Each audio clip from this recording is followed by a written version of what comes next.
part of this part of the story. What if you were looking at this story through a window, Yeah. and you can't quite understand what people are saying, but you're catching enough, of this.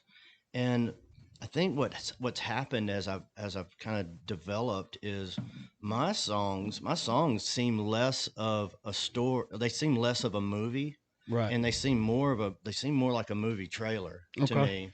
Um, and I think that's kind of how I kind of look at it. They seem a little bit like a movie trailer. I try to write it. Um, I try to write it where if it gets too much about me, then y'all will probably never hear it because because I it's want to hear it. well, but when Yeah. you can put some forks in that road, man, you can let it be everybody's story. Hmm. And with the secret life of the antagonist, that is that's a story that I'm it's part of me. Right. And but Bryce's buddy listened to it, Yeah, and it Greg. brought a whole new story for him. Yeah. And I think that's what you have to do. I think you have to, you know, kind of, I don't know what I'm going to say. I'm sorry. No, you're fine.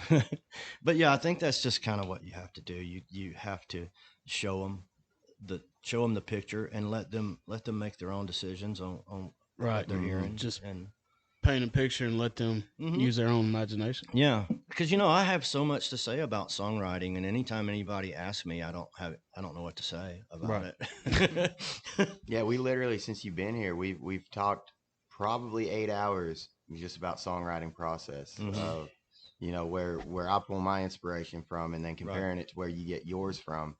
And I know anytime I sit down with you, it's time well spent. Yeah. There's always inspiration in just any conversation we have. Yeah. There's always we pull inspiration from. That's what was it yesterday? Before we went to was it before we went to Lynchburg or after we got back? No, it was Friday before we went to Lynchburg. Yeah. We were sitting down talking, and it seemed like everything that you were saying, I was like, oh man, I gotta write. I gotta write this down, Right. man. So yeah, that's that I think that's a big part of just digging deeper into conversation, and that's what you're good at. That's what I see you pick when you're around certain artists. I can hear just the questions that you're asking. You're directing that conversation to get what you're looking for out of it, Exactly. and it's. Right. I don't know if you do it intentionally, but I I don't. see where you get your songs from. It's just by Definitely. conversation. Yeah. Yeah. And I have a lot of times I'll write a lot of my songs are I'll write them kind of in first person, but then I'll turn around and rewrite them in third person from an outside Right. perspective. And I don't even know if that makes sense. It But does to me. I mean, you know, I get what you're talking about, but yeah, and yeah, so I do change perspectives a lot on songs, and it's and man, they just come together, and I'm big on bridges too, and I think my bridges help my yeah. songs out a lot. I'm Every time I write the bridge, it's almost like I get to write another song within the song. And I have a rule that if my song hits 4 minutes, if my song hits 4 minutes, then I write my bridge in the relative minor, and it makes it go in a better direction for me. Right. And I also have a rule that um, bridges are meant to lessen tension or great intention in the song, and all my bridges great in the tension. I haven't figured out how to write one to lessen the tension yet, because I don't know if you know, all of my songs are very tense. Yeah. Um, I can't wait to hear one today. I love listening to Corky. and except for Winding Road's not that tense, but most of them are pretty damn tense and Yeah. intense. You definitely pull at the heartstrings when Oh yeah. with the way you write. So That's like we were talking about. I know you've heard us reference you like this, yeah, the big guy that's tatted up. right, right. Sits down And then he makes gets you cry. sits Nobody down know. and just makes you cry the whole time. Well, nobody knows I'm actually scared to death of everybody. Yeah, I really am. Just doing the podcast, I've already went through my whole regimen of, am I going to freak on y'all? Am I going to take headphones off and walk out the door. You know, I've already went through all that. Yeah. What do you say? You're not normal acting. What? I'm not a normal person that gets Right. nervous. I'm a nervous person that sometimes just gets to be normal, and sometimes it just sometimes I overwhelm myself, Yeah. and I can't Get deal. that anxious. Yeah, I scared to death to front and playing that. Scared to death to play in front of him. Now I'm scared to death to play in front of 10 people. Scared of a podcast. I'm scared of Todd now. Don't be scared of me. I'm scared of everybody. Don't be scared of Todd. If the I'm so listeners excited could that see- you're here. Yeah, I am too. And this is a learning experience for me too. Not just to be able to talk about music, but to actually go back and listen to the podcast Yeah. and hear all the ramblings I do, and so Well, I'm here for it. I'm going to listen to all of it. yeah, and I do ramble, and I have a bad habit of not being able to finish the thought when I talk a lot. I do So too sometimes. I can't tell you about. I could try to tell you about a girl, and before I know it, I'm talking about her ex-boyfriend's carburetor on his car. Is that a part? Do you think that's a part of the OCD? Yeah, it's a part. It's a part of that. Yeah, You hyper focus on things. I do. Yeah. Yep. I do. I've noticed that too. See, Like you dig pretty deep into any Right. situation you're in. Right. When my buddy had told me a long time ago, he said, Jason, every time that you decide to do something, you always do it so well. Because I used to be, I used to have a garden. Right. Well, I would go out in this garden and I wouldn't leave it. I'd fall asleep in it. There'd be beer bottles all over the garden, and I would just fall asleep in the garden. And one year, I grew 1,100 pounds of tomatoes just in my little garden. Jesus. Just in my little garden. I had 500 pounds of cucumbers and like 150 pounds of peppers, and Good I night. had 19 gallons of hot sauce that I made, and I was, and I was just, I'm on top of the world, man. I'm on just top of loving the it. world. Yeah, yeah. And I didn't have a job.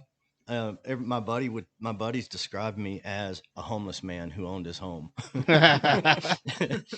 And yeah, and so I would just do that, and so but I go from one thing from another. Did you can those tomatoes? I did. You I still did. eating on them? Yeah, I think I still have about 20 jars left. That's Yeah, crazy. Yeah, yeah. And so I went from that.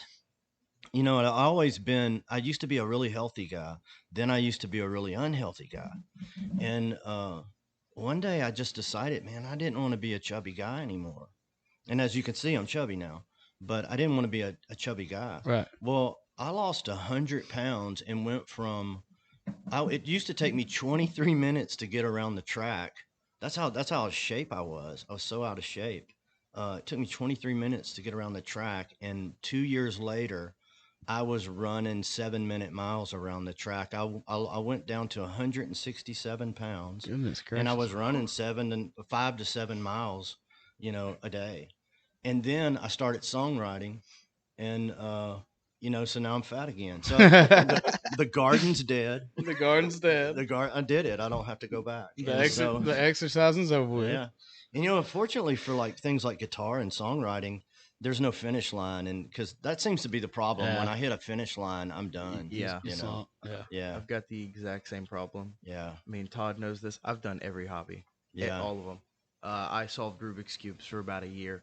And then Wow. I peaked at like 11 seconds and was just like, yep, this is it. I'm Yeah. good. New hobby. After Yeah. spending like $500 on toys, Yeah. just like, yep, new hobby time. Well, And then I I was picked a- up something new, and now I'm stuck with music just because. Well, at least music doesn't have an ending. Yeah, you you can can constantly always try to learn get better and get Mhm. and learn. And I had a woodworking shop for years, and I was could gonna- not do anything but woodwork. Yeah, we were going to touch on that too here in Yeah. a few, because I know you're just an artist Yeah. kind of guy all the way through. Do a little bit of glass blowing, woodworking. I've been a woodworker forever. My dad always said there's no such thing as a good multi-tool. Right. Always own the best tool you can find for the job. and take care of it. Yeah. And I do all of that except take care of it. I'm that guy that leaves. I'm the guy that leaves the chainsaw in the yard for Yeah. 3 days. I get it. Yeah. I get that 100%. But you know, I woodworked for a long time, just doing projects, making things. I was making coffee tables and laying neon glass in them, and things like that. And then around that same time, I was in the nursing program, and I was going to be a nurse. Really? Yeah, I was 22 or 23. I was going to be a nurse, and we just ran out of money. And before the program started, I got accepted to the program, and so I was going to be a nurse, and I was excited about it, but we just didn't have the fundage for it. Right. We were young, married, and so I dropped out on the first day of the school.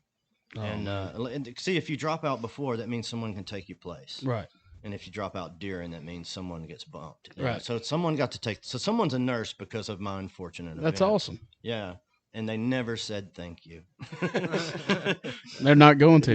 No. Because I know a bunch of nurses. And Yeah. they're not going to say thank you about Right. working as a yeah. nurse.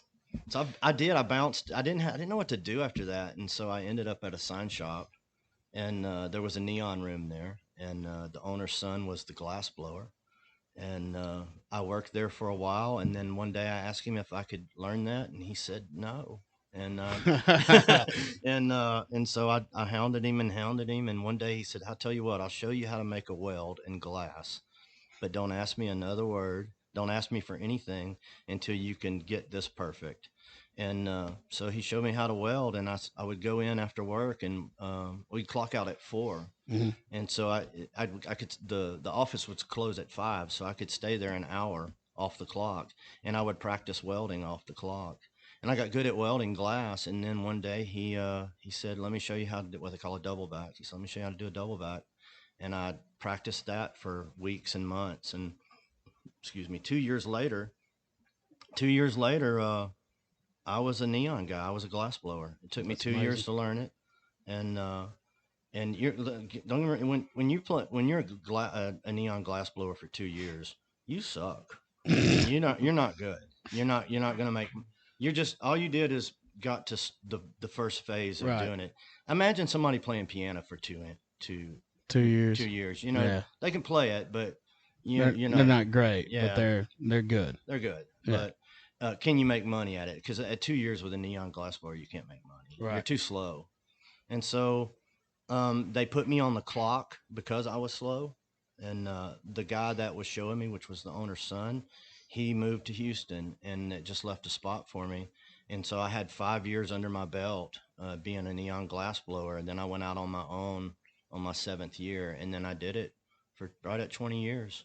That's I owned awesome. my own shop. And again, my woodworking took the hit. It got pushed off to the side. And then I had my own shop for about, I guess, around 13 years.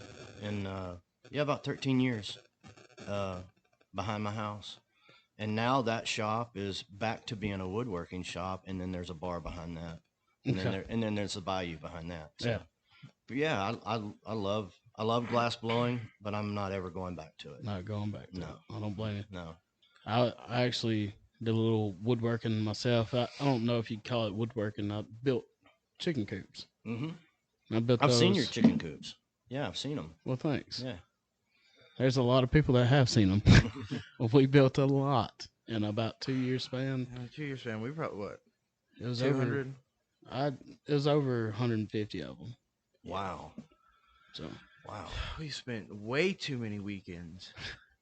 Way too many weekends assembling chicken mansions. man, it was good money, but Well, it's a lot of work. You start getting overwhelmed, like for me, and then when I was in the sign industry doing and on my own, I'd have these sign shops that would beat on my door at Oh, 9 yeah. at night, saying they have an emergency and can't get paid until this is finished. And so now I'm out there at midnight, Yep. making glass when I should be sleeping off a buzz or something, and they did. They and matter of fact, that I went with AWOL on everybody. That's when I went AWOL and became the homeless man who owned his home. And I should have done that. Yeah, just that's what you do. I never left my yard. About 2 years, I didn't leave my yard. That's pretty awesome. I You had did. enough